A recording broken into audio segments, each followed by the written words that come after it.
Вот они, новые депутаты Верховного Хурала Тувы. На протяжении этого лета 108-й канал ТВ рассказывал о кандидатах. У избирателей было время познакомиться с народными избранниками. Надо отметить особенность нынешнего состава республиканского парламента. Впервые в законодательном органе Тувы представлены 4 партии: «Единая Россия», КПРФ, ЛДПР и «Новые люди».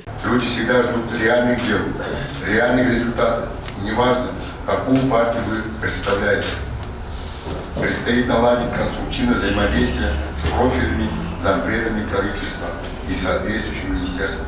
Новых депутатов поздравил глава Тувы Владислав Хавалык и пожелал плодотворной работы, после чего был выбран спикер парламента. Народные избранники проголосовали за Канола Дава, который уже в 4-й раз возглавит Верховный Хурал. А вот его заместителем стал Андрей Листков, бывший директор горнорудной компании. Уважаемые коллеги, мы с вами прошли непростой путь выборной кампании. От имени всех нас выражаю слова благодарности Владиславу Торочтаевичу.